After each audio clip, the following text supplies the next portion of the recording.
a oposição está intensificando a pressão para a anistia, mas está enfrentando a resistência do presidente da Câmara, Hugo Motta. O líder da oposição, o deputado Zucco, do PL, apresentou um habeas corpus coletivo pedindo a prisão domiciliar para todos os presos no dia 8 de janeiro, com base no artigo 318 no Código Penal, e nos casos da Débora, de Jane Junques, que já obtiveram o benefício. A ação ocorre em meio à obstrução promovida pelo PL e à crescente pressão pela votação do projeto da anistia. Ao mesmo tempo, o presidente da Câmara, Hugo Motta, orientou líderes a não assinarem o pedido de urgência para a proposta, atrasando sua tramitação. Segundo o líder do PL, Sóstenes Cavalcante, Motta estaria, abre aspas, esticando a corda, fecha aspas, para evitar o tema no plenário.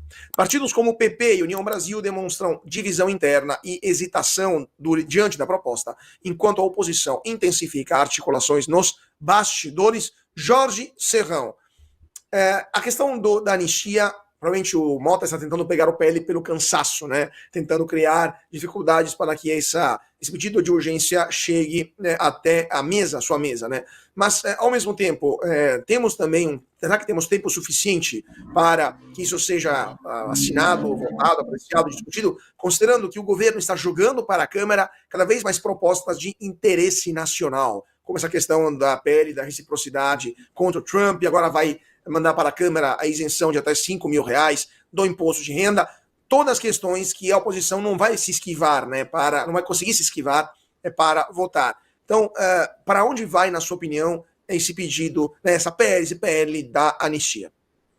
Há males que vem para bem. Hugo Motta impediu os líderes de darem o chamego deles, a assinatura deles, para garantir que isso ganhe urgência. E aí o PL foi hábil. Está correndo atrás diretamente dos parlamentares. Esse é o ponto importante. Então, em vez de você ficar chorando, reclamando do Hugo Motta, quem reclama já perdeu, não, você vai atrás do eleitor ali dentro do Congresso, o cara que vota. Então, isso é um trabalho de convencimento importante, gera o debate. Os brasileiros já estão sentindo o efeito batom na toga, que foi gerado pelo batom da Débora Rodrigues, que demonstrou claramente a injustiça que está ocorrendo no 8 de janeiro. Tem dezenas de outros casos idênticos, problemáticos e que precisam dessa anistia. O grande problema: o governo da vingança está jogando no bastidor para impedir que isso aconteça. O sistema de poder, também com o sistema do Supremo Tribunal Federal operando, também não quer a anistia, não engole a anistia, porque ele definiu o dogma de que o 8 de janeiro foi uma tentativa de golpe de Estado para a tomada do poder e todo mundo que participou, foi listado ali, está condenado, tem que ser punido exemplarmente. Essa é a tese suprema. O Supremo é prisioneiro dessa convicção equivocada. E agora isso tem que ser resolvido politicamente. O Supremo fez política e a política se voltou contra o feiticeiro supremo. Agora é hora de ajeitar isso politicamente. Caberá ao parlamento mostrar que tem soberania para fazer a política, porque ali estão os legítimos representantes do povo, cujo papel é esse, fazer política. O juiz não tem essa prerrogativa. Então é hora da prevalência do político fazendo política para acertar vamos usar o termo técnico, a cagada política que foi feita com esse caso do 8 de janeiro. Tarcio, na sua opinião também, o PL da anistia tem chances de prosperar? Porque eu estou hoje aqui em Porto Alegre, cobrindo o Fórum da Liberdade, na PUC do Rio Grande do Sul, cheia de liberais, cheia de conservadores, e a turma do DCE botou uma bela de uma faixa lá fora do teatro, escrito sem anistia, xingamentos, etc. Na sua opinião, se o PL avançar, a esquerda vai, sabendo que vai perder a votação, possivelmente na Câmara, vai apelar para as ruas, vai apelar para a baderna, e os deputados vão se sentir acuados, e, portanto, pode mudar algo? Ou esse PL, se chegar até a votação, vai ser aprovado e vamos resolver ou liquidar essa fatura logo mais? Apelar eles podem tentar, acontece que eles não têm povo para isso, né? A gente viu aí as últimas manifestações, fracasso retumbante que foi o Boulos falando para ninguém em São Paulo, no Rio de Janeiro foi um fiasco total, o número de manifestantes cabia numa Kombi. Então assim, força para poder colocar gente na rua para defender a prisão de velhinhas, né, de manicure, de fisioterapeuta, eles não vão ter. Mas a questão toda é a ausência completa de conhecimento histórico, é a incompreensão de que o Brasil precisa virar essa página para que ele possa resolver problemas mais graves. Olha, a gente já falou de dados aqui, 80 mil pessoas desapareceram só em 2024, mais de 40 mil homicídios, inflação galopante, as pessoas estão com dificuldade de comprar comida. O Brasil precisa debater outras pautas mais importantes, como a segurança pública, gente. Mas não, se eles perderem a pauta da anistia, se eles perderem a pauta do golpe, não sobra nada para o governo. E eu falo sobre isso porque essa instabilidade, ela vem de muito tempo. Desde o golpe de Deodoro, desde o finalzinho do século passado. Deodoro deu um golpe, nunca mais o Brasil teve estabilidade. Logo depois veio a Revolução Federalista. As pessoas gostam muito de lembrar da anistia de 1979, né? Pois é, tem que lembrar da anistia de 1895, quando um conflito generalizado por conta da centralização de poder, mais uma vez, hein? Acabou assolando o Brasil, e aí veio o presidente, Prudente de Moraes, e fez uma anistia. Acontece que hoje nós não temos o Prudente de Moraes na presidência. Nós temos o imprudente Lula, que se tivesse um pouquinho de sapiência, aproveitaria o momento para ele próprio estabelecer um perdão, baixar a temperatura e tocar o Brasil para frente. Acontece que ele não quer que o Brasil vá para frente. Hugo Mota, o presidente da Câmara, acatou o pedido do PL e a ação contra a ramagem será analisada pela Comissão de Constituição e Justiça. Então, a ação contra a ramagem será sustada, ação penal do STF contra o deputado federal Alexandre Ramagem, do PL do Rio de Janeiro, acusado de participação em uma suposta trama golpista. A solicitação se baseia no artigo 53 da Constituição e seguirá agora para análise da CCJ. O líder do PL, o Sóstenes Cavalcante, agradeceu a celeridade de Mota e afirmou que o caso envolve uma grave violação das prerrogativas parlamentares. Na mesma coletiva, Sóstenes disse que 60% da bancada do PSD apoia a anistia, PSD, lembramos, partido de Kassab, e 60% apoiaria a anistia aos presos do dia 8 de janeiro, que já tem 163 assinaturas para o requerimento de urgência, mas segundo cálculos de vários veículos de imprensa, já estaríamos por volta de 180 e tantos deputados que apoiariam a anistia. Segundo Sóstenes, os demais partidos aguardam a sinalização de Hugo Mota para assinar e destravar a pauta no plenário. Vamos então, antes de passar a palavra para os nossos comentaristas, vamos dar uma olhada naquilo que prevê o artigo 53 da Constituição. Deixa eu ver, aqui temos o artigo 53 no parágrafo 3, 4 e 5, que explicam como a casa respectiva deverá analisar esse pedido de sustação no prazo improrrogável de 45 dias do seu recebimento pela mesa diretora. Isso, então, foi o artigo aplicado pelo Hugo Mota. Eu iniciaria, então, com o nosso vereador, o Dárcio. Dárcio, na sua opinião, esta decisão do Hugo Mota sinaliza que já passou a época dos Silveiras, já passou a época dos deputados que eram presos simplesmente por dar suas opiniões, já passou a época em que o STF fazia o que bem entendia dentro do legislativo. É um sinal de reação ou é apenas um sinal de uma tentativa de Hugo Mota de dar um cala-boca para a turma do PL e depois o processo vai continuar lá no STF?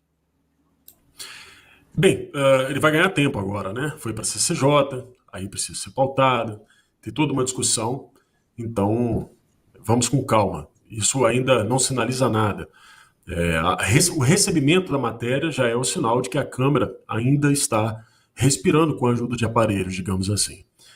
A esquerda já tem um discurso pronto para esse tema. Ora, os fatos, ou melhor, a organização do tal suposto golpe teria ocorrido quando Ramagem ainda não era deputado. Acontece que, se vocês repararam ali, e parabéns mais uma vez, o Bradock Show faz um trabalho espetacular de orientação, de informação, colocando aqui o dispositivo legal. Se vocês repararem o que diz lá o artigo 53, fica muito claro que não se trata da posse do parlamentar, mas da diplomação. E essa diplomação aconteceu antes do dia 8. Quem quis fazer a ligação do que aconteceu no dia 8 com essas pessoas foi, aparentemente, a PGR. Eu tenho minhas dúvidas. Eu acho que alguém lá do STF pediu para poder fazer essa ligação. Mas, em princípio, a denúncia veio da PGR e vamos fingir que foi assim, né?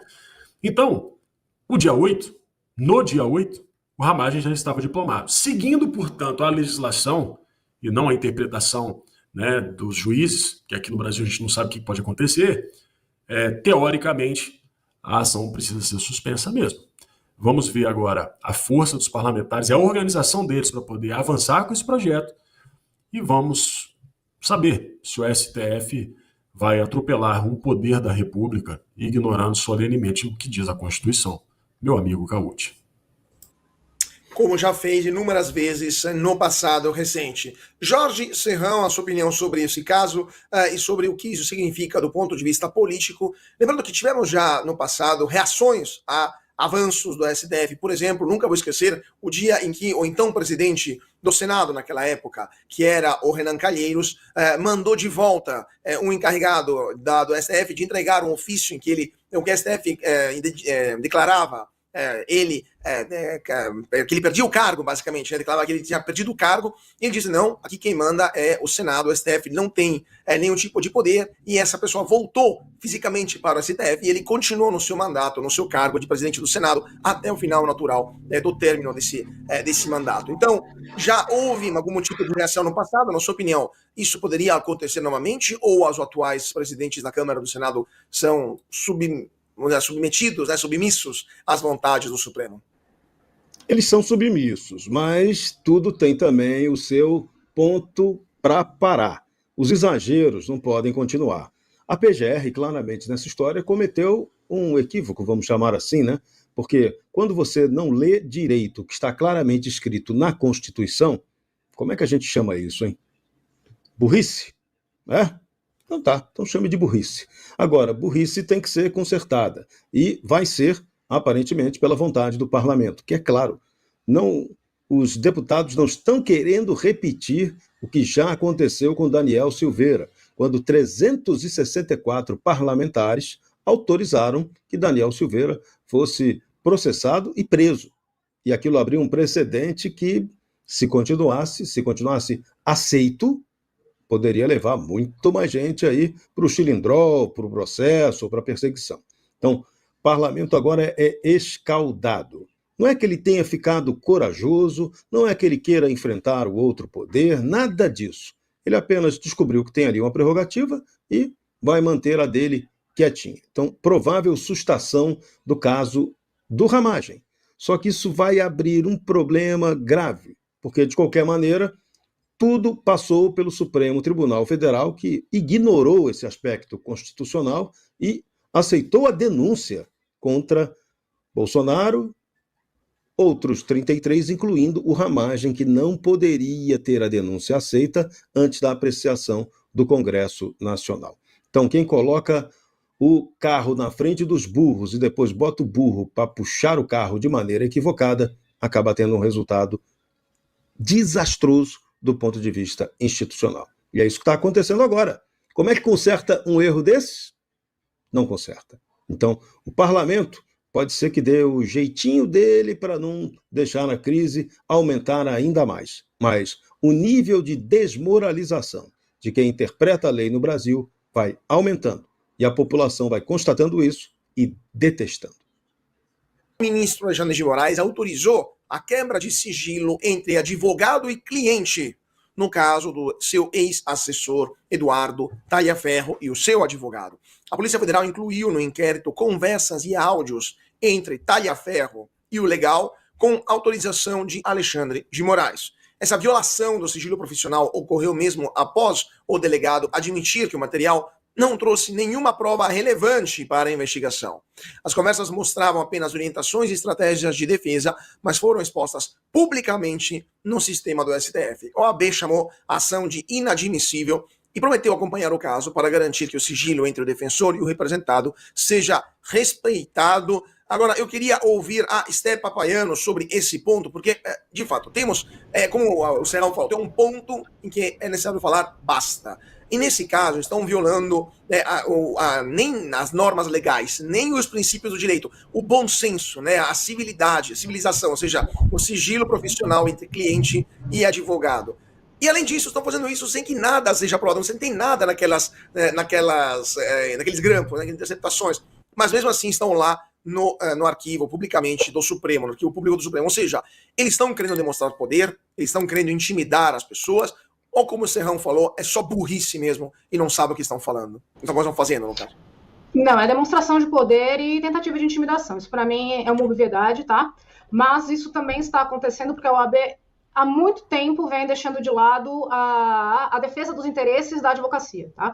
Então, tudo isso começa quando os advogados têm as suas prerrogativas desrespeitadas lá atrás, no início dos inquéritos, e se estende a uma série de decisões absurdas, entre elas a questão da sustentação oral na corte, que foi solapada pelos ministros. A gente viu algumas seccionais, né?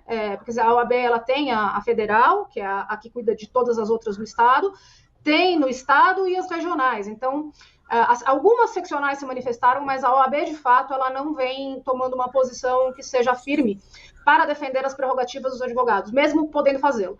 Então, existe uma série de leis, entre elas, por exemplo, se não me engano, o artigo 134, 133 da Constituição Federal, define o advogado como indispensável na administração da justiça. Então, esse é um tipo de proteção que os advogados têm, constitucional. A gente tem cláusula pétrea, a OAB é um dos únicos órgãos institucionais que está previsto na Constituição. A OAB ela pode atuar como amicus curiae em qualquer ação de controle de constitucionalidade. Então, muito do que a gente está vendo vem também da inação da OAB. Faz muito tempo que a OAB ela está atuando meramente como um órgão ideológico, né? Então, você vê a OAB se manifestando sobre quase tudo que não diz respeito à realidade da população, como, por exemplo, questões de ideologia de gênero, questões de aborto, questões de ataque às polícias militares, de ataque aos governos dos quais não são alinhados à ideologia do presidente da vez, que geralmente, pelo menos nos últimos 20, 25 anos, vem sendo um presidente de esquerda, seja na federal, seja nas seccionais principais, como, por exemplo, maiores, né, São Paulo, entre outras. Mas, no geral, Cauti, a OAB ela vem deixando muito a desejar. A anuidade custa caro, eu sei porque eu sou advogada, e as prerrogativas, a falta de respeito às prerrogativas, ela vem sendo absoluta, desde que começaram os inquéritos. Então, é uma demonstração de poder do STF, essa é a primeira coisa, que precisa ficar bem clara, e a segunda é isso. O STF ele vai avançando conforme ele vê que essas instituições e que a população não se manifesta, e, sobretudo, essas instituições que têm poder de fazer isso. A OAB é muito forte. Acho que a classe que mais tem profissionais no Brasil são os advogados. Então, por aí já dá para se ter uma noção.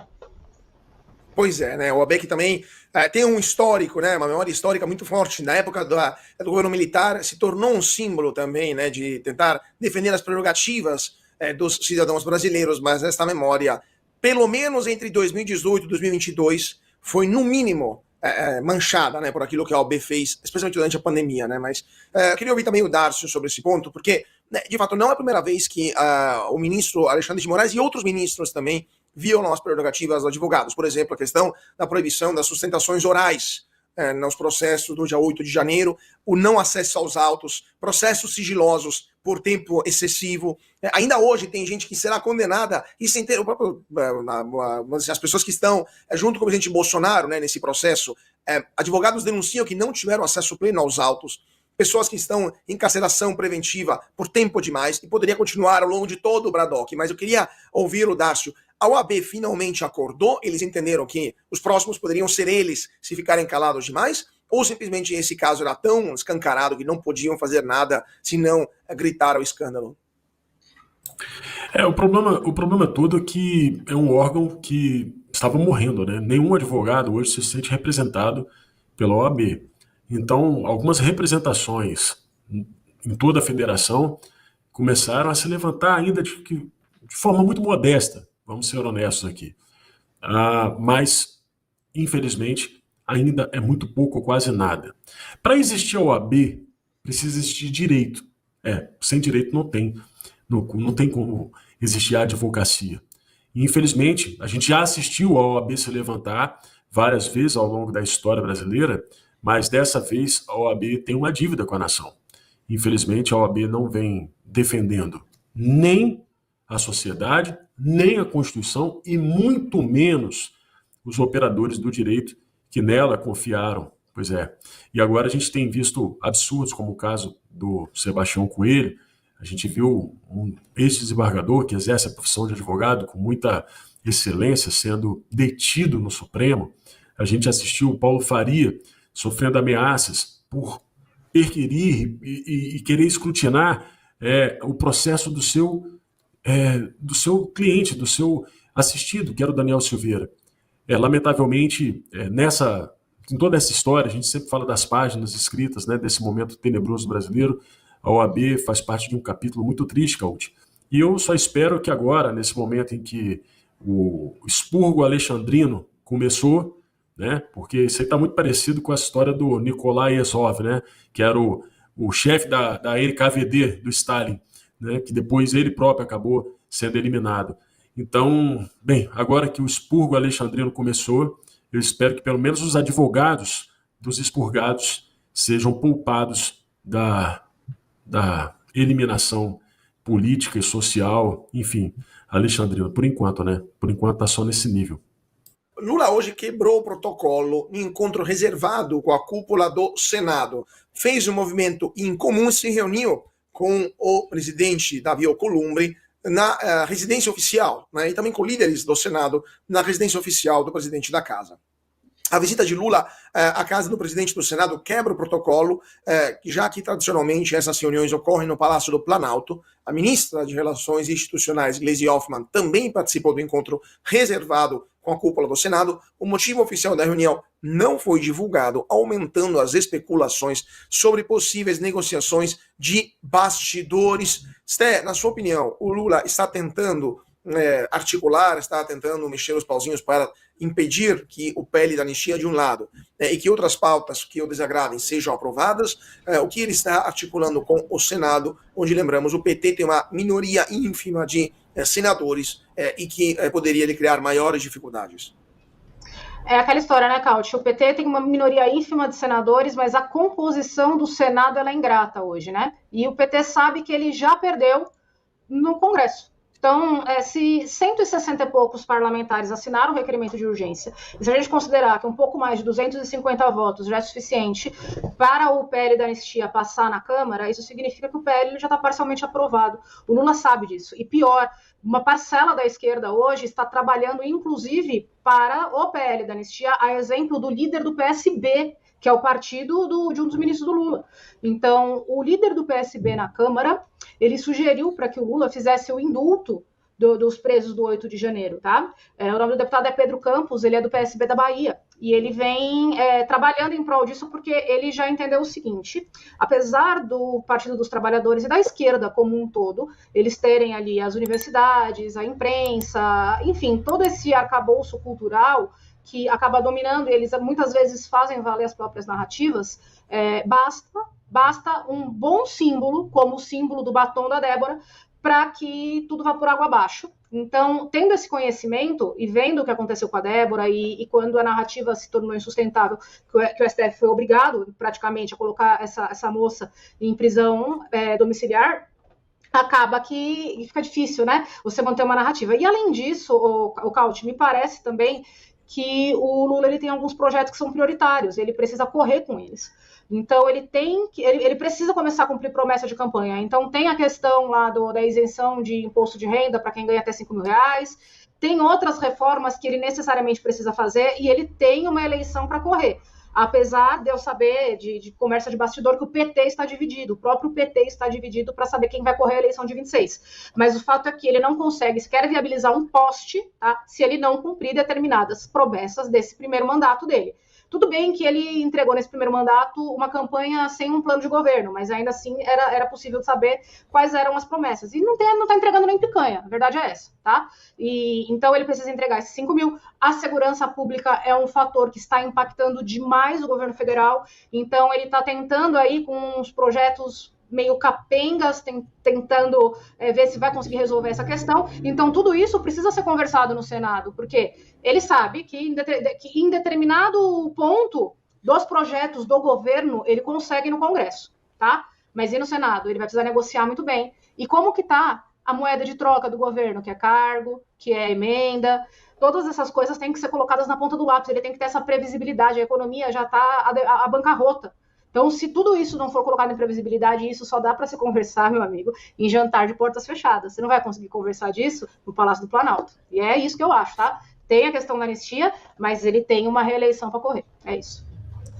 Interessante notar, desculpa, Zé, eu já te passo a palavra, interessante notar que não foi no Palácio do Planalto porque está desconfiando que alguém vaza coisas, porque não quer ter a Janja por perto, porque não confia nos colaboradores, né? Então, assim, jogo aqui provocações para os nossos comentaristas. Serrão e depois o Darcio. Serrão.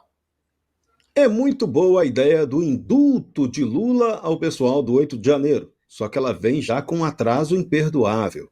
Se Lula tivesse grandeza, ele teria feito isso logo no início do governo dele. Não fez. Bobeou, não fez, perdeu a vez. E pior, Lula, como não tem grandeza, apostou na vingança. E sabe qual foi o resultado prático da vingança? Cresceu ainda mais a popularidade de Jair Bolsonaro e a força dos bolsonaristas. Então, hoje, toda essa pujança política de Jair Bolsonaro tem um padrinho estúpido, chamado Luiz Inácio Lula da Silva e seu sistema de poder. O preço disso? A vingança. Vingança também é ferramenta de otário. Pois é, Darcio, antes de passar a palavra, só lendo também os nossos superchats, o Afonso Marques, Avante Bradockers, a Sueli Bueno, a Sté, querida Sté, a bancada a brilhanta, o Bradock Show, a Sté na bancada brilhanta, o Bradock Show venha mais vezes, e também temos aqui Marcos Almeida Pereira Júnior. Vocês não acham que seria uma jogada de mestre se Hugo Motta pautasse ao mesmo tempo o PL da anistia e o impeachment de Alexandre de Moraes? Fica aqui a pergunta, então, do Marco Almeida. Dácio, então, sobre esse ponto, então, essa janta às portas fechadíssimas, né, fora do Palácio do Planalto, qual a razão dessa quebra de protocolo do Lula em relação ao presidente do Senado? Não, primeiro eu tenho que falar para o nosso espectador, o Marcos, que quem pode pautar impeachment de ministro seria o Senado, né? Mas seria muito bom se o Hugo Motta fizesse algo assim, uma excelente sinalização de independência, mas primeiro ele precisa tirar a Polícia Federal da casa dele, né, que já colocaram, assim como a Natuzanelli avisou que poderia acontecer. Mas assim, né, só fazendo registro, já que estamos falando disso, inclusive, sobre as ameaças da Natuza, sobre esse encontro aí, eu quero parabenizar o Cauti pela bela observação. Você sabe que, normalmente, quem recebe é quem manda. Não, eu não estou falando de política, eu estou falando da máfia. Né? Na máfia funciona assim. Quem recebe é quem manda. Inclusive, eu lembro que um presidente da República, certa feita, né?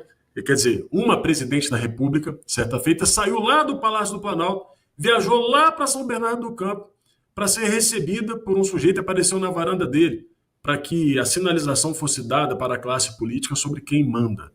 Pois o Dom Alcolumbre, com seus conciliares, entre eles Eduardo Braga, receberam Lula para uma conversa.